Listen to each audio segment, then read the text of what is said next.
In 1996, police in New York were sent 4 VHS tapes dated 4 different, consecutive days through July of 1979. These tapes contained recordings of scientific experiments run on 12 human subjects by 2 experimenters, 1 blonde and 1 brunette.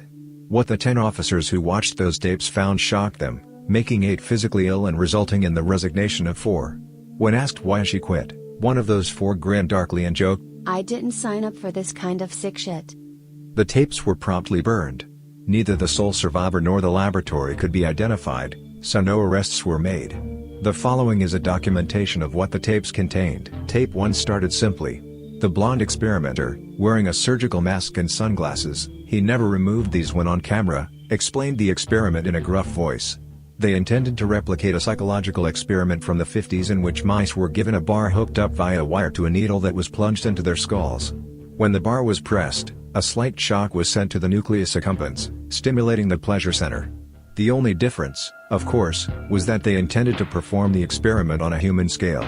They had 4 slightly different trials in store for 3 subjects each. After this explanation and a tour of the testing room, including the 30 cm needle that was to be inserted into the subject's brains, the brown-haired researcher brought in the first test subject, a young man whose name, he announced, was data withheld.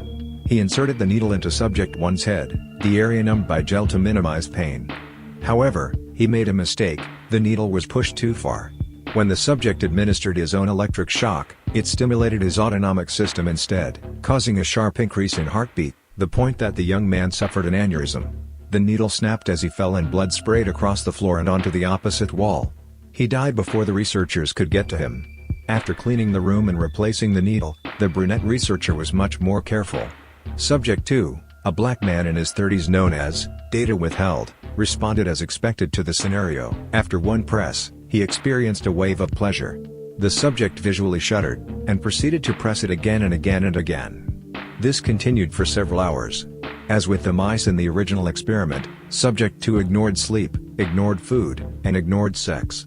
He disregarded a plate of his favorite pasta, paid no mind to his girlfriend asking him to make love to her, and at one point soiled himself rather than ask for the bathroom. After over 5 hours, the subject fell to the floor. Researchers noted he had died of exhaustion. Subject 3, a woman in her late 20s, had the same reaction and suffered the same death as subject 2. Tape 1 ends here. What do you think, guys? Should I continue? It gets gorier from here. Ask and you shall receive. Tape 2 kicks off immediately. The blonde researcher explains trial 2, whereas in trial 1 the stimulation stayed constant, in trial 2 it will steadily decrease in strength. The first subject is a Hispanic female, name, data withheld. As before, the brunette shows them in, cautiously inserts the needle, and instructs her to press the bar as many times as she wishes. As before, she quickly begins to press it. Over time, as the effect lessens, she becomes distraught. The subject begins yelling at the researchers that the machine is broken. When she is given no reply, she begins bashing the bar violently, shattering the bones in her hands, resulting in numerous compound fractures. Her arms continue to flail against the bar, the sick cracking of her radius and all audible to the viewers of the recordings. Eventually, she passes out. Subject 5, another Hispanic female, responded similarly, even yelling in Portuguese at one point. Subject 6, a middle-aged Caucasian male, smashed his hands against the bar until the flesh broke.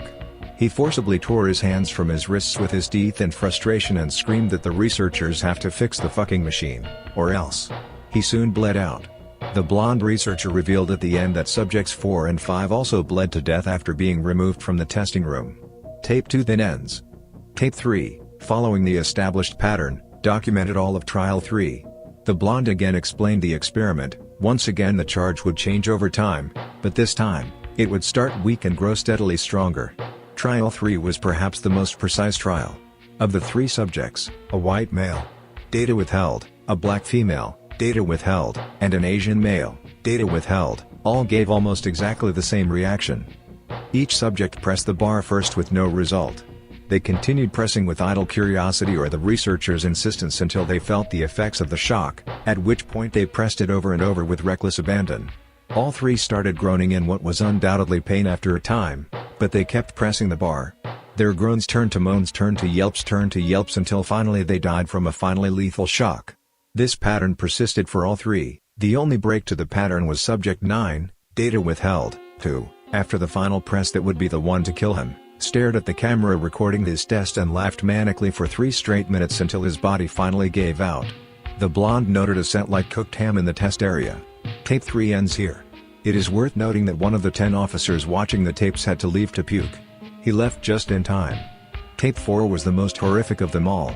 The blonde researcher explained that the bar was programmed to give an electric shock just like in Trial 1, however, after 50,000 shocks, the bar would stop delivering the stimulation.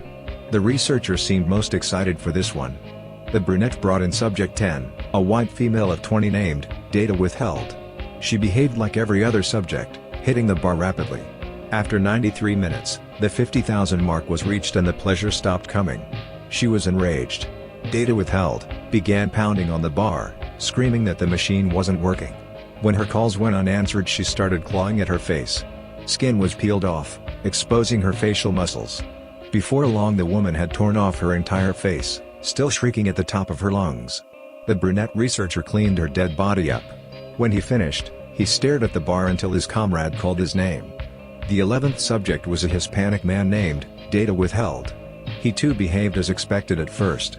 At the 85-minute mark the stimulation cut off. For a while he stared at the bar, pressing it again periodically to test that it still did not work. He seemed dejected, sat on the floor, and cried for 2 minutes. Then he began screaming loudly and furiously. He grabbed the needle in his head and forced it farther in, then pulled it up, then pushed it back in, over and over, screaming, "I need to feel it again, I need to feel it again." Finally he slumped over, dead, his brains and blood on most of the test room. Again, the brunette cleans it. Again, he stares at the bar for a moment. A Caucasian female made the 12th and final subject. It took her 95 minutes to reach 50,000. When she did, she kept hitting it for 10 more minutes. One officer still viewing noted that it was like she was in a trance.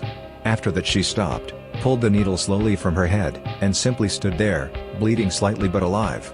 Calmly, precisely, her movements controlled, she began forcing the 30 centimeters needle through her pants and up her genitals, all the way up, until it was no longer visible. She did not make a sound, as if it did not hurt her. She then jumped and landed on her butt in a cross-legged seating position. The needle had been forced farther up, at an angle, and now stabbed through her lower back. All the while she remained silent. When the brunette researcher entered 3 minutes later, he found she was already cold. He began cleaning the mess. At this point the video went black, as if the tape ended abruptly. After 5 minutes it kicked in again. The brunette researcher is in the test room, now clean again. The needle is in his head. He presses the bar, and immediately seizes up. The needle stimulated his heartbeat, giving him an aneurysm. He falls to the floor, twitching, as the blind researcher enters the room, wearing his sunglasses and surgery mask as always. He lifts a gun and shoots his fellow experimenter 3 times. He then aims at the camera and shoots it. Tape 4 finally ends. A search of missing persons in New York at the time the videos were recorded gave no results matching any of the 12 men and women in the tapes. A more thorough search of all the citizens on America at the time found nobody whose names matched the respective sexes and races of the people in the tapes. It was as if the subjects never existed. The tapes were said to be a forgery in the final report. No news stations were notified. No investigation was conducted. The case was officially closed on September 12, 13 days after the tapes were received. Well, there we go, the end. What did /X/ think?